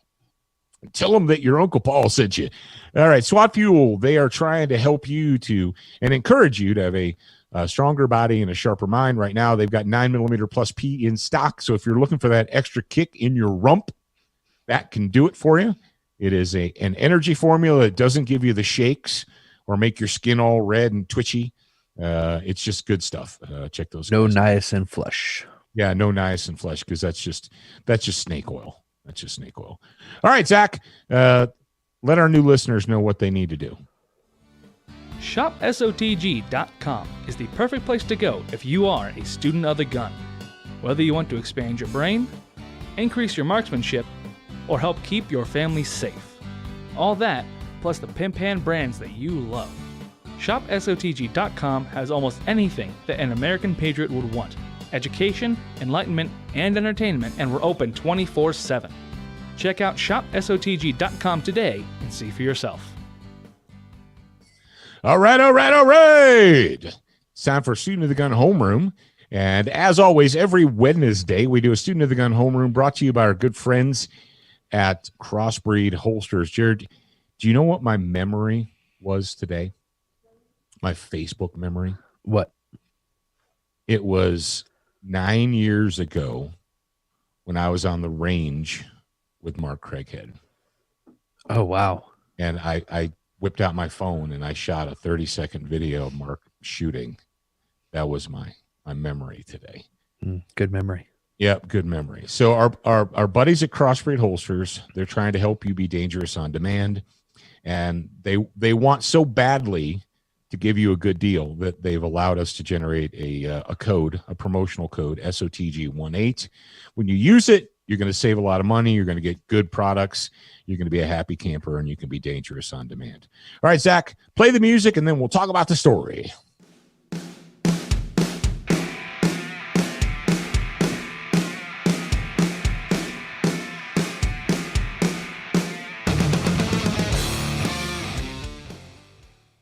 All right, this is from the Sarah Carter Show or sarahcarter.com. But essentially, the current governor of Florida, Ron DeSantis, has proposed a new bill. It's called it's an anti-mob legislation to expand the state's stand your ground law. Oh, stand your ground. The law, which was passed in 2005, blah, blah, blah, blah, blah. All right, Jared, I'll let you dive into what is this new anti-mob bill? All right. It says allows those who feel a reasonable threat. This is the stand your ground law, by the way. Those who feel a reasonable threat of death or bodily injury to meet force with force rather than retreat. Mhm. Because apparently you have to be allowed to defend yourself now instead of run away. Yeah, that's crazy. DeSantis' new proposal is in response to the series of police brutality protests that began this summer after the death of George Floyd, a black man, blah, blah, blah. We all know that story. September, DeSantis pledged to crack down on quote unquote violent and disorderly assemblies. The proposal would increase criminal penalties for engaging in violent or disorderly assemblies and would make blocking traffic during a protest a third-degree felony. It would also offer immunity to drivers who say they accidentally injured or killed protesters who blocked traffic and would withhold state funds from local governments that cut law enforcement budgets. President Donald Trump has blamed these violent protests on Antifa extremists and has repeatedly emphasized the need for law and order. DeSantis has been a long-standing ally of Trump's. In fact, during the election season, DeSantis raised money for Trump's campaign, attended Trump rallies, and advocated alongside him for school and business reopenings. Trump won Florida, and blah, blah, blah. Okay. So here's the deal. It's just called the anti-mob bill or the fight back bill or whatever. The fact of the matter is this is actually, it's kind of insane that we live in a world where people have to, who are unsure whether or not they're allowed to defend themselves. Ladies and gentlemen, we pointed this out. If someone stops, if you are in public and attempting to go about your business, right? And someone, a stranger, another person, detains you, stops you, prevents you from going about your way, that's a crime. Okay? Depending on where it is and what state, that's one of the definitions of kidnapping. You cannot, you don't have, because you've decided that you're angry. I've decided I'm angry. Okay, congratulations. So here's what I'm going to do. I'm going to go out and I'm going to block traffic. I'm going to stop people from going about their business. That's a crime. You're not allowed to do that. You don't have the right, because you feel angry, to impede the movement of your fellow citizens. Yes, I do, because I'm outraged. You know who's outraged? Me. I'm on my way to do whatever it is I want to do. I don't need your permission, and I'm going to punch you square in the noggin. Right in the snot locker. There we go, snot locker. When's the last time you heard that? In a movie, I think. Yeah. Like a long time ago. Snot locker. And you're like, oh, I'm going to hit you back. Well, I'm going to hit you back harder. Don't play. Here's the deal. This is good. I mean, congratulations to Florida for standing up and finding their cojones. Hashtag bring back. What? Hashtag bring back what? Bring back duels. Bring back dueling. That's right. These freaking fully grown adult babies who think that they can throw tantrums and disrupt businesses and lives and so forth. Ladies and gentlemen, we are never going to have a secure nation until actions have consequences. And that is what these people believe, like tantrum throwing children, that their actions don't have consequences, that they can do whatever they want, wherever they want, and get away with it. They can riot, they can loot, they can burn cars, they can attack people on the street. They can walk through neighborhoods chucking rocks and bricks through people's homes and get away with it. And so far, they have been. That's why it hasn't stopped. As soon as consequence or actions have consequences, it will stop. And that leads me right into the main topic of the day. And I've seen this so many times this last week or two. So many times. People say, well, what if? What if what? Well, what if Democrats refuse to accept the actual results of the election? Let me explain something to you guys. All right, and if you're out there and you're a Trump hater, I don't even know why you're here, because you're not a rational human. I'm not a cheerleader for any president. The president is not my God. The president is not my savior. I don't care who they are. But at the same time, the president is not my master. They are not my Lord. And that is exactly what the Democrats believe. They believe that whoever becomes the president is the master of the United States, that they are the Lord and slave master of all citizens, and that they can rule from a big chair in the White House. And that should scare you.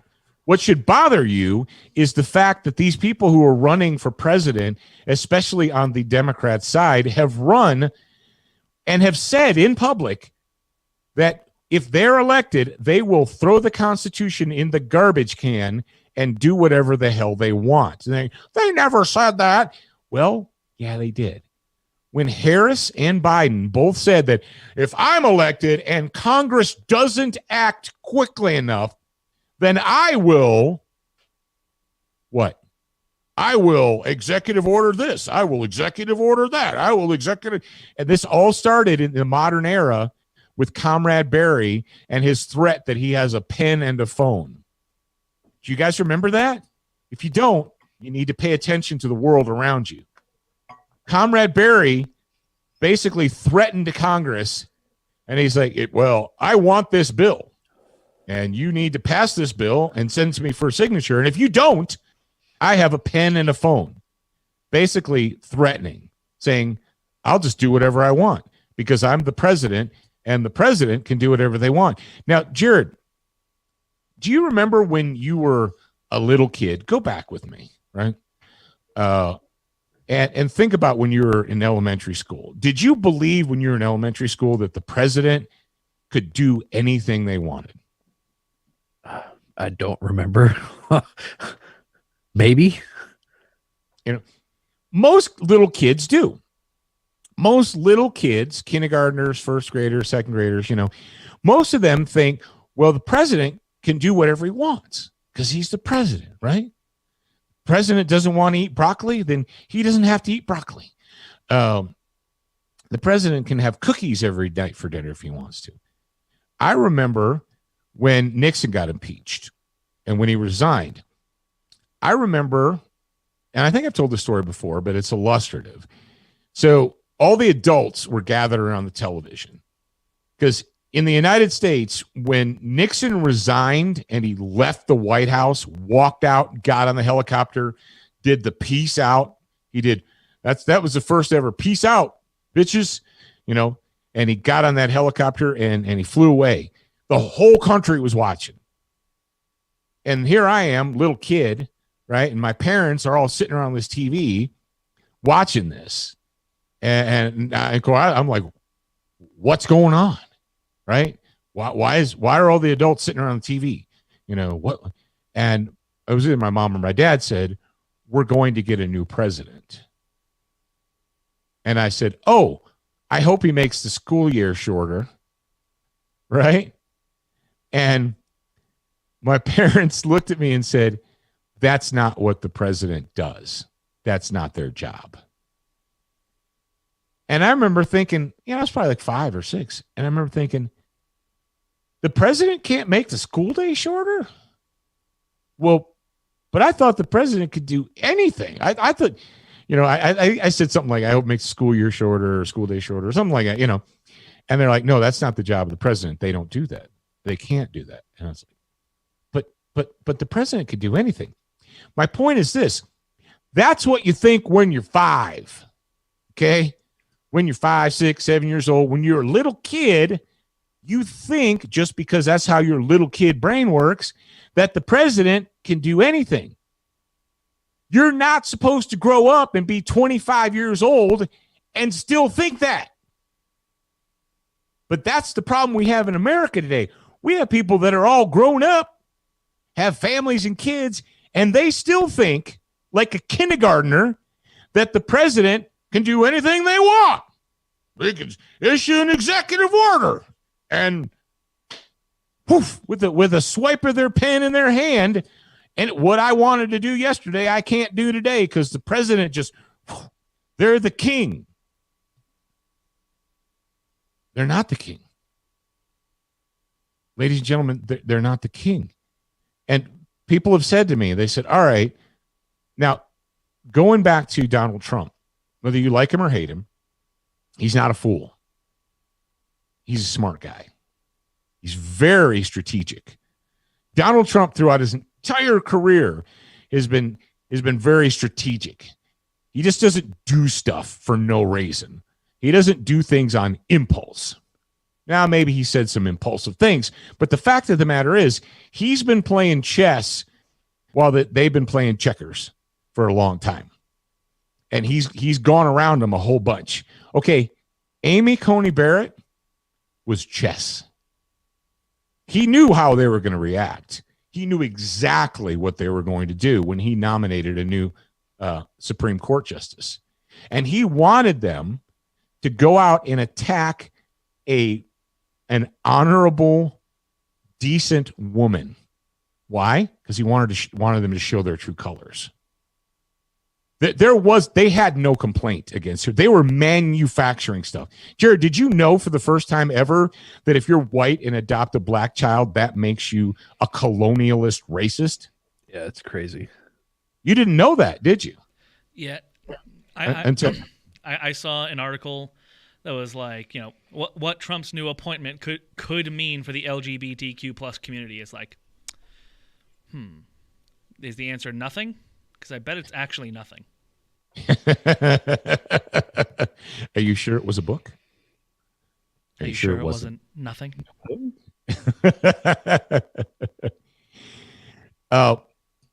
Ladies and gentlemen, when Donald Trump and Jared, does Donald Trump, whether you like him or don't like him, does he bluff? Does he have a history of bluffing? I'd like to hear you what your answer is. Oh, I was muted. Yes. Yeah. You're welcome. Does Donald Trump have a history of bluffing? Negatory. Because he knows that he's going to get the media rectal exam. And so he doesn't say things unless he absolutely can back it up. Unlike the Democrats, who can say anything and the media will just regurgitate it and never question it. Oh, you say that Kavanaugh he used to drink beer in high school. That makes him a rapist. Okay, we'll go with that. What? Yeah, there's not really actually any evidence, but they said it, so let's just go with it. Trump knows that that's the exact opposite. He doesn't say things or put things out there that can't be backed up. They recently came out, and what's that little blonde girl, Megyn, Kylie, Kelly, you know what I'm talking about. Hillary Clinton? Oh, kill yourself. Hit yourself in the head with a stick. The cute little blonde girl is Hillary Clinton. You said little blonde girl. You didn't say cute. All right, first of all, I would never refer to that hag as a girl or little. Okay. Oh, we're children now. About, woo! We're back in kindergarten. Remember what you were saying about chess and checkers? What's her name? McKinney. Is it Megan McKinney or Kylie? So she was on Fox News the other day, and she said, okay, you want evidence? And she held up a stack of papers. She goes, right here, 234 pages of sworn affidavits. You want your evidence? We've got evidence. Giuliani and his team of lawyers are accumulating massive piles of evidence. Not hearsay, not feelings, not, well, the New York Times said so, or blah, blah, blah. No, but actual factual evidence. And it's mounting right now. And my friends, well, I don't know, people have said, well, all right, but so Donald Trump and his team come up with all this evidence. What if the Democrats don't care? What if they refuse? Oh no, there's going to be a peaceful transfer of power. And I saw someone asked, it was the head of the State Department, whoever the head of the State Department is. He was doing a press conference, and and they said, Can you guarantee us that there will be a peaceful transition of power? And he said, yes, there will be a peaceful transition into the second Trump administration. Yeah, it was funny. That's how he answered the question. And they're like, blah, blah, blah, blah. This is going to happen. Now, Jared, did you see all of the before the election, how the people in D.C., how the businesses in District of Columbia were boarding up? Yep. Why were they doing that? So because they were afraid Republicans were afraid that Republicans would riot if Joe Biden was elected. Is that really why they did that? No. There's one group of people that has been destroying cities, and it's not the Republicans. It's not the right side. It's not conservatives. So my question to you is I have a rebuttal question for all of you guys out there. Like, well, yeah, but what if they refuse? Then they say, no, we're not going to allow it, or we won't accept it, or whatever. Who cares? Well, but what?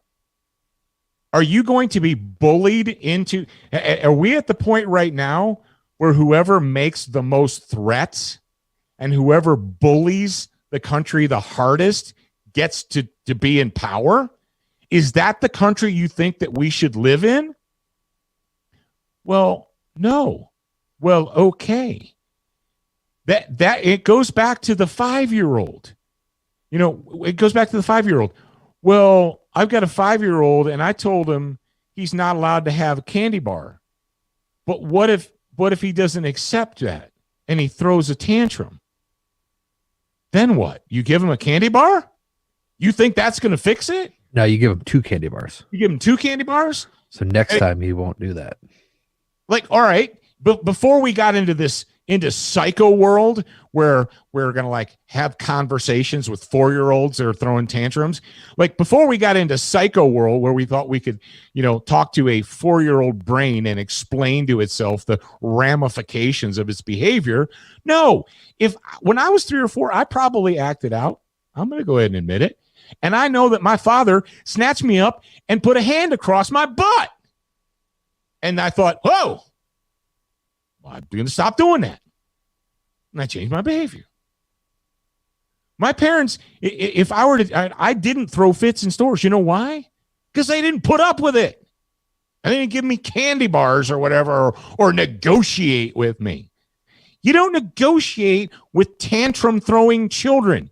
Because if you try to negotiate with tantrum throwing children, what you end up with is the more of the same more often. It's not hard to figure out.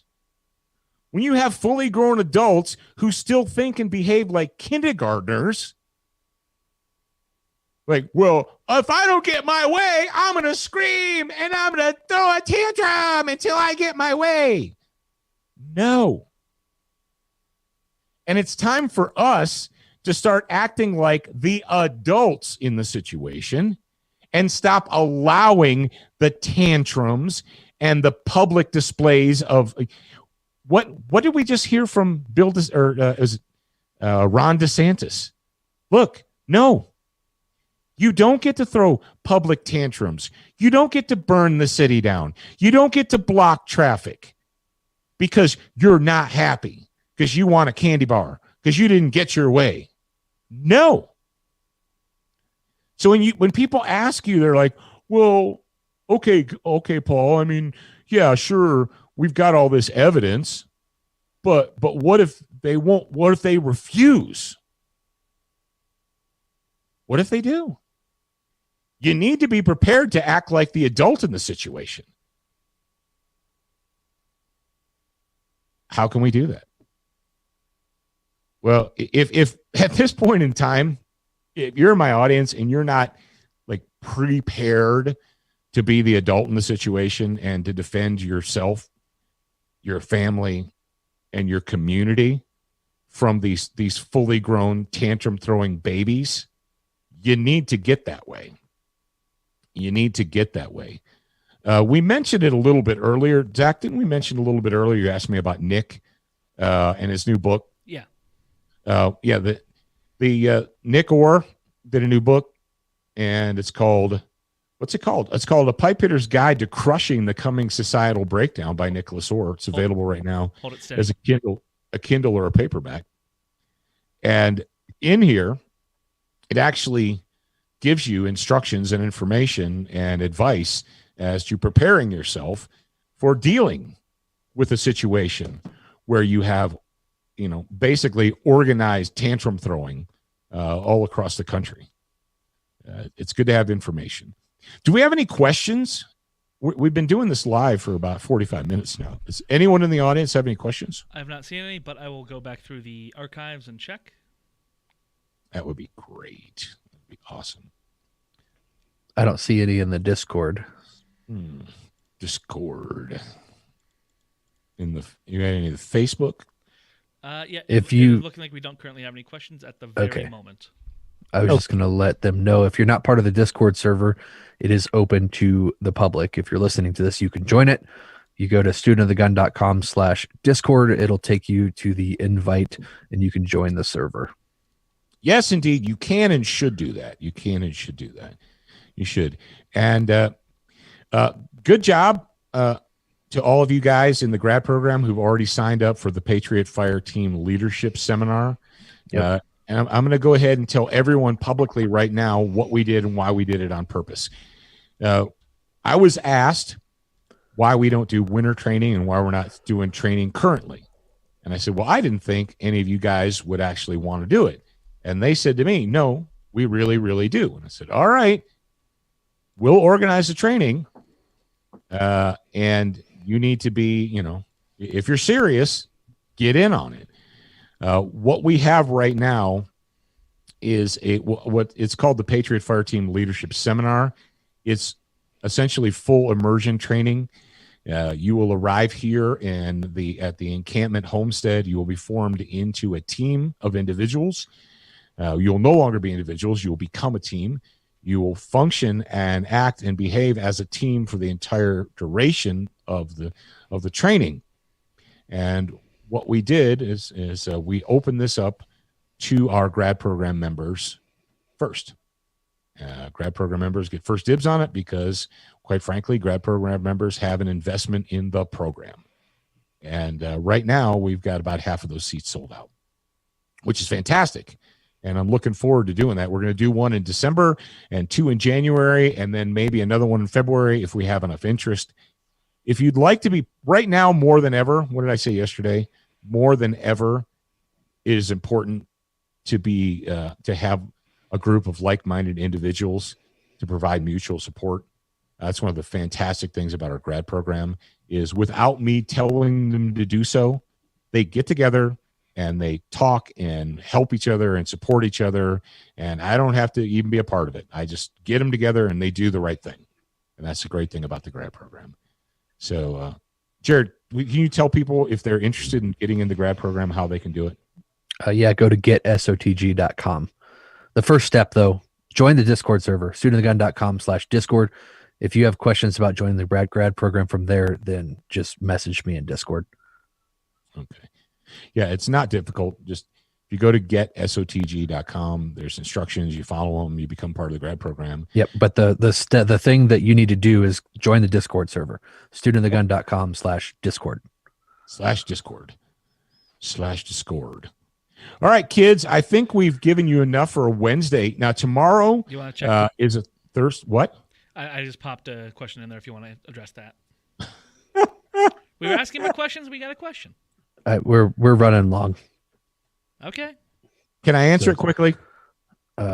Sure. It's your show. What is it? Oh, no, it's not. No, I thought you read the question. It's not a quick answer.